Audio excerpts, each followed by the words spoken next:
that we have by Srila Prabhupada, even though it's very nice, is a condensed version. He's not giving all of the details.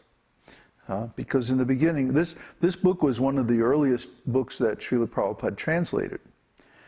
Because he wanted to give the devotees the overview of the whole science of devotional service.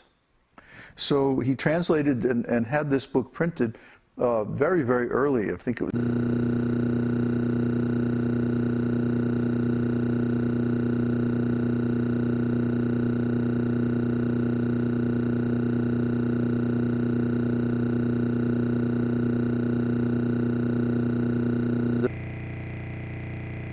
of Bhakti Rasamrita Sindhu is not really very authentic. It's not really very accurate. There are many errors, and Prabhupada's English at that time wasn't perfect, and so there were many obscure errors in these books. But still, the information in this book is so valuable. Just because of who Rupa Goswami is, and because he was directly empowered by Lord Chaitanya. And of course, anytime Lord Chaitanya empowers a devotee, then, they can't do anything wrong. So this empowerment comes through the book. Even a flawed version, known flawed version of a book, there's still, 90% or 95% or maybe 98% of the information is correct. And so it's better to have 98% than to not have anything, because this level of information that Bhakti Rasamrita Sindhu is on is so high, it's so elevated, so exalted. Like I was describing in the beginning, there's the 4 Vedas, and there's the Upanishads, and there's all the Puranas, Mahabharata, and finally, after all that, Vedanta Sutra. And then Śrīmad-Bhāgavatam is the commentary on Vedanta Sutra by the same author.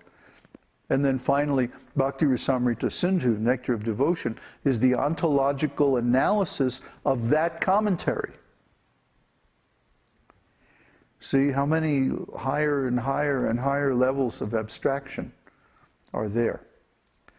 So even though because of the fractal nature of the Vedic philosophy, all those truths are there in the original 4 Vedas, but they're very much covered, and no one can understand them simply by reading the 4 Vedas. Our intelligence just is not capable of penetrating to the real meaning of those 4 Vedas. So we have to read books by the 6 Goswamis to understand the actual meaning of the Vedas. Because only Lord Chaitanya, that famous shloka, that when Krishna was present on this planet, the storehouse of love of God was there with him, meaning his eternal associates and their intimate pastimes.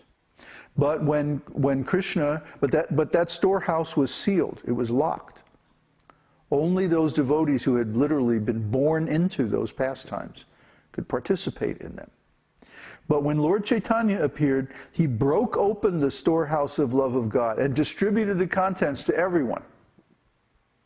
And he even said things like on his trip to South India, he said, I'm a merchant coming from Bengal with so much stock, but there is no one here to buy my goods, so I have to sell them very cheaply because I don't want to return to Bengal with my goods. After transporting them all this way. So he practically gave them away to anyone. So just see, this nectar of devotion, this is the mature fruit of the Vedic desire tree. And by understanding this knowledge, then one becomes completely conversant with the science of bhakti yoga.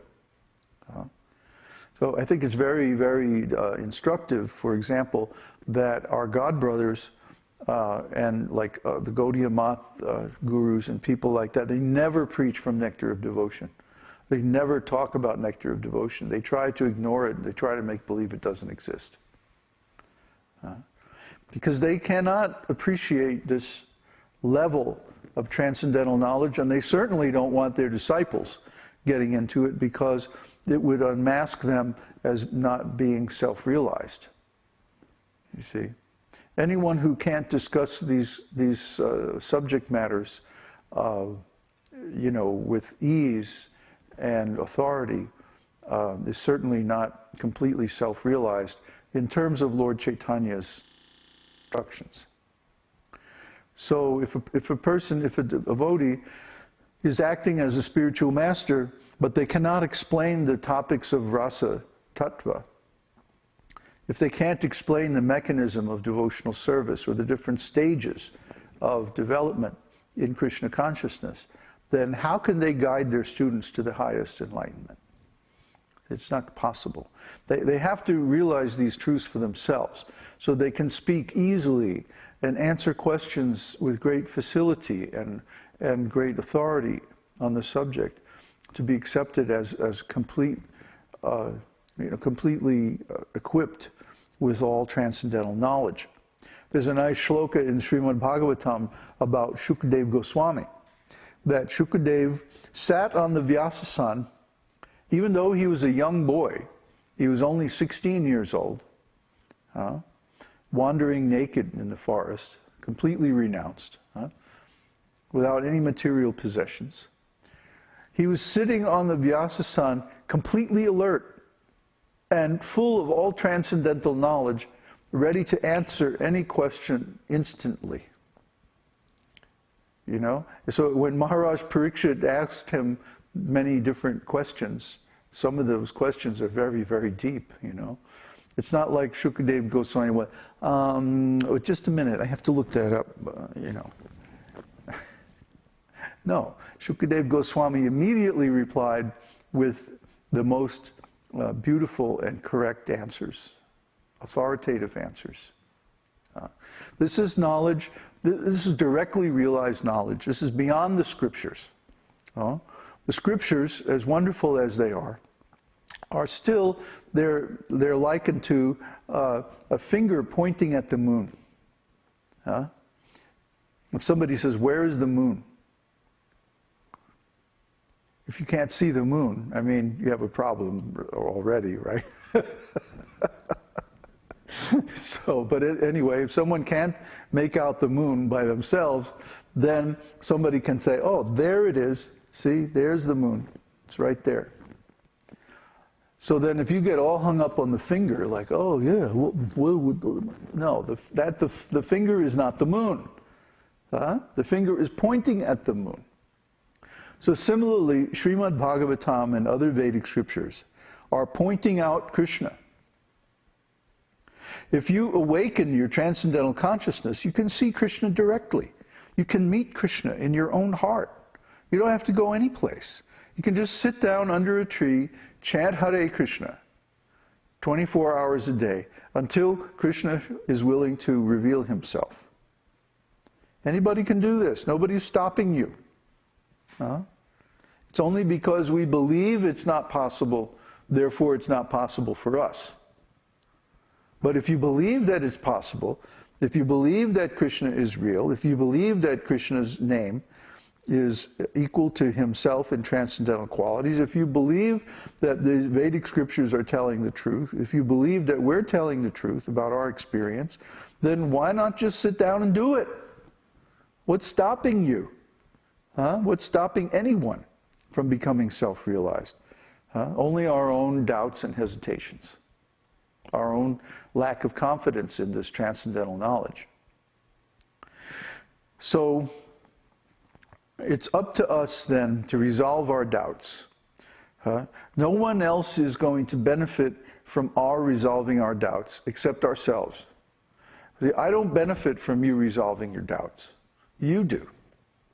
It's up to you. It's your responsibility to penetrate your doubts and reach a conclusive understanding of the knowledge in the scriptures and act on it. Because you're the one who's going to get the benefit. We already got the benefit. I'm fine. Okay? I don't need followers. I don't need anything. I'm complete. I have Krishna. Try to understand. So it's not that I get my jollies from establishing, some little cult. I don't need that. It's, for me, this is something I want to share with others because I got so much satisfaction from it. Then I feel I can see, how people are suffering. And I want to help them. I want to give them the knowledge that helped me. So if you take this knowledge and you resolve your own doubts by researching the scriptures, by following the procedures and getting the results and verifying for yourself that this process works, and then you come to the same transcendental realization, then you will also get the same benefit.